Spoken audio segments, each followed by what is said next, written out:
Assalamualaikum warahmatullahi wabarakatuh.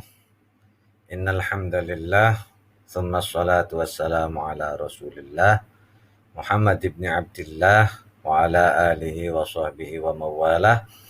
La haula wa la quwata illa billah. Untuk memulai pertemuan kita, alangkah lebih baiknya kita awali dengan membaca basmalah dan niat. Bismillahirrahmanirrahim. Nawaitu ta'alluma والتعليم والعبادة والاستفادة والحث على التمسك بكتاب الله وسنة رسوله والدلالة على الهدى والخير آمين يا رب العالمين. Dalam pembelajaran kali ini kita akan mulai membahas tentang surah Al-Falaq dan An-Nas yang dikenal dengan surat Al-Mu'awwidzatain. Nah, sekarang kita akan masuk kepada ayat pertama dalam surah Al-Falaq. A'udzu billahi minasyaitonir rajim. Bismillahirrahmanirrahim. Qul a'udzu birabbil falaq. Qul a'udzu, di sini ada ain berharokat dhammah, di depannya ada waw mati. Ini yang dinamakan dengan mad tabi'i atau mad asli. Yang perlu kalian ingat baik-baik untuk mad asli atau mad tabi'i itu adalah apabila ada huruf berharokat fathah, di depannya alif mati, lalu ada kasroh, ada huruf berharokat kasroh, di depannya ya mati, dan ada huruf berharokat dhammah di depannya waw mati, itulah yang dinamakan mad tabi'i. Kemudian qul a'udzu birabbi. Nah, di sini ada ro berharokat fathah. Ini yang dinamakan dengan ro tafkhim. Nah, ini yang dinamakan ro tafkhim. Birabbil falaq. Nah, di sini ada alif lam qamariyah. Kenapa? Alif lamnya itu terdengar dengan jelas. Lamnya terutama. Birabbil. Ya, seperti itu. Ada alif lam ketemu huruf fa, ini namanya alif lam qamariyah. Al-falaq. Nah, al-falaq di sini ada waqaf mamnu.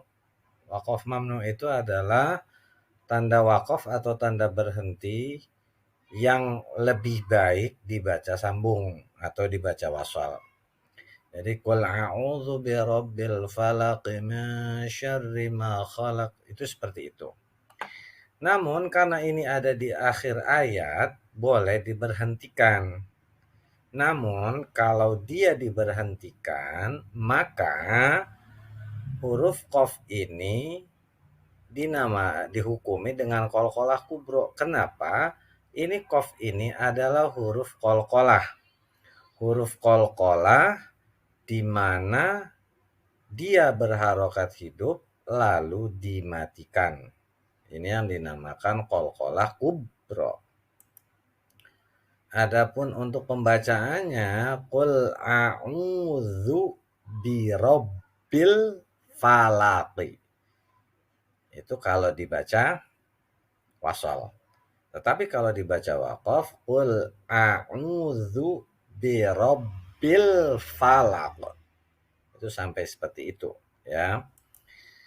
Adapun artinya, katakanlah. Katakanlah di sini maksudnya adalah Rasulullah. Katakanlah wahai Muhammad, aku berlindung kepada Rabb yang menguasai subuh atau fajar. Nah, kita akan sama-sama bahas di sini. Ibnu Abbas mengatakan bahwasanya maksud makna firmannya, firman Allah Al-Falaq ini adalah artinya subuh, sama seperti ini. Ya. Artinya subuh menurut Ibnu Abbas. Sedangkan menurut Ka'bul Akhbar, Al-Falaq adalah nama sebuah penjara di dalam neraka jahanam. Apabila pintunya dibuka, maka semua penghuni neraka menjerit karena panasnya yang sangat. Dalam beberapa riwayat dikatakan bahwasanya api neraka itu dibakar selama 3.000 tahun. Tahun pertama berwarna merah, tahun kedua berwarna putih, 3.000 tahun, maaf. 1.000 tahun pertama berwarna merah, 1.000 tahun kedua berwarna putih, dan 1.000 tahun ketiga itu warnanya hitam pekat. Nah, menurut Ka'bul Akhbar, Al-Falaq itu adalah nama sebuah penjara. Nah, kalau pintunya dibuka di neraka itu, maka semua penghuni neraka menjerit. Kenapa? Karena panasnya yang amat sangat. Sedangkan menurut Zaid ibnu Ali dari kakek moyangnya bahwa mereka telah mengatakan bahwa Al-Falaq adalah nama sebuah sumur di dasar neraka jahanam yang memiliki tutup. Tutupnya dibuka, maka keluarlah dari pintu tersebut atau sumur tersebut api yang menggemparkan neraka jahanam karena panasnya yang teramat sangat. Sedangkan Abu Abdurrahman Al-Habli mengatakan bahwa maksud Al-Falaq adalah nama lain dari neraka jahanam. Sedangkan Ibnu Jarir mengatakan bahwa yang dimaksud Al-Falaq adalah maksudnya waktu subuh. Nah, pendapat ini nih yang paling banyak mengatakan bahwasanya Al-Falaq adalah artinya subuh. Sehingga Imam Al-Bukhari, salah seorang ulama hadis terkenal yang dikenal dengan kitab Sahih Bukharinya, itu mengatakan bahwasanya Al-Falaq beliau memilihnya adalah waktu subuh.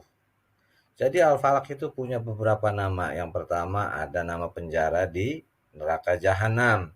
Ada juga yang mengatakan sumur di dasar neraka jahanam. Ada juga yang mengatakan itu adalah nama lain dari neraka jahanam. Ada juga yang terakhir yaitu mengatakan subuh, waktu subuh. Nah, waktu subuh inilah banyak yang berpendapat bahwasanya maksud Al-Falaq adalah waktu subuh. Sehingga di sini diterjemahkan waktu subuh. Adapun Rob berarti ingat baik-baik. Rob itu artinya yang menciptakan, yang merawat, dan yang berhak untuk menyelesaikan. Dalam arti menyelesaikan di sini adalah untuk menghancurkannya. Jadi Rob ini adalah boleh dikategorikan adalah asma Allah yang memiliki hak untuk kesemuanya karena Rob itu adalah penjaga. Kemudian ayat yang kedua, min syarri ma khalaq.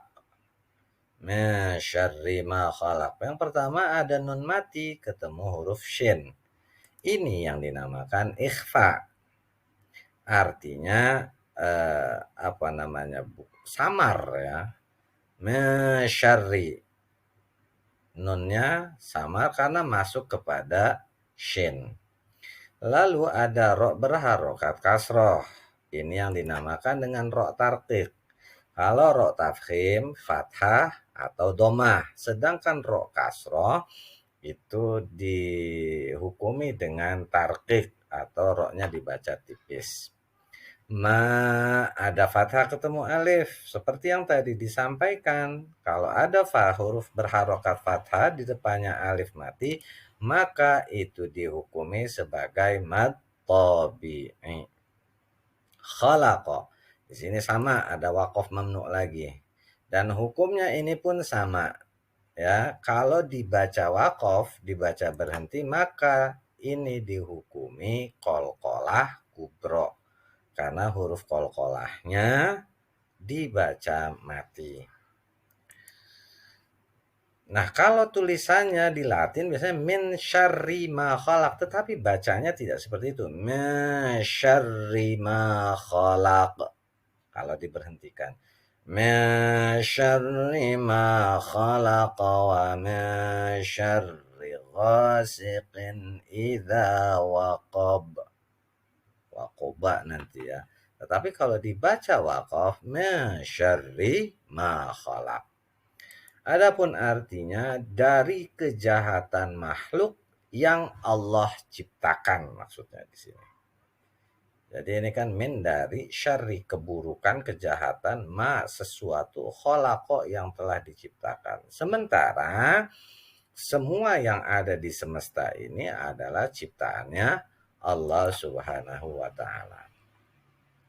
Sabit Al-Banani dan Hasan Al-Basri telah mengatakan bahwa jahanam, iblis, dan keturunannya termasuk makhluk yang diciptakan Allah. Kalau tadi di ayat pertama dikatakan bahwasanya maksud al-falak selain subuh, ada juga yang mengatakan sumur di dalam neraka, ada yang mengatakan itu penjara di dalam neraka, ada yang mengatakan nama lain dari neraka jahanam.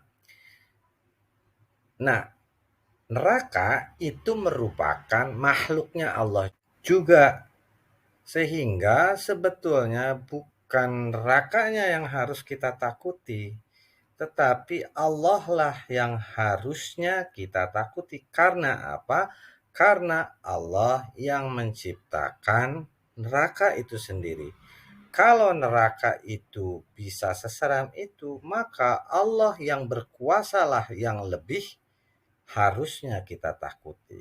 Itu seperti itu ya. Jadi jahanam, iblis, keturunan iblis pun itu termasuk makhluk yang diciptakan oleh Allah Subhanahu wa taala. Imam Mujahid seperti yang dikutip oleh Syekh Abdul Rauf Al-Manawi menyebutkan iblis itu punya prajurit-prajurit yang tugasnya ada bidangnya masing-masing gitu. Di antara keturunan atau pasukan-pasukannya iblis, satu ada yang namanya Al-Syabru. Nah, ini berurusan dengan cobaan manusia menjadi resah, histeris. Jadi kalau misalnya kalian melihat ada orang yang dapat musibah, yang dapat masalah, lalu menjadi galau, resah, histeris, panik, itu berarti digoda oleh pasukan iblis yang namanya Al-Syabru. Karena perlu diingat, masalah itu harusnya kita serahkan kepada Allah. Sekali lagi, masalah pun termasuk ciptaannya Allah. Untuk apa? Untuk menguji manusia. Al-A'war, berurusan dengan tindakan asusila. Asusila di sini entah itu hubungan bebas ya dan banyak sebagainya. Ini yang dinamakan al-a'war. Ada juga al-saud, memanipulasi berita kebenaran. Ada sesuatu yang benar lalu dipelintir menjadi berita yang hoax. Kalau sekarang itu berarti orang yang menyebarkan hoax termasuk digoda oleh yang pasukan iblis yang namanya al-saud. Ada juga al-dasim, penghancur rumah tangga. Ada suami selingkuh, ada istri selingkuh, itu digoda oleh al-dasim, pasukannya iblis. Ada al-zalanbur. Di sini biasanya al-zalanbur itu ada di pasar. Supaya apa? Supaya pedagang-pedagang yang ada di pasar melakukan tindak kecurangan. Ada juga al-walhan, ya, membuat keraguan ketika manusia bersuci. Kalau kalian berwudu, ini sah ya? Enggak ya? Sah enggak? Lalu memboroskan air, itu pun juga digoda oleh al-walhan. Dan yang terakhir ada al-khanzab, yang mengganggu manusia ketika melakukan kewajiban. Kalian pengen sholat jadi malas, itu digoda yang namanya oleh al-khanzab, yang termasuk pasukannya iblis. Mungkin ini saja yang Bapak sampaikan untuk pertemuan kali ini. Dan seperti biasa tolong dicatat segala materi yang disampaikan.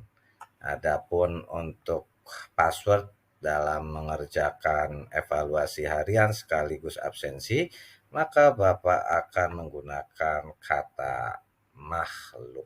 Untuk mengakhirinya, kita akhiri dengan kafaratul majlis.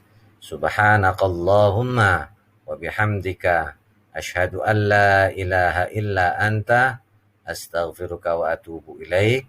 Walhamdulillahi rabbil alamin. Wassalamualaikum warahmatullahi wabarakatuh.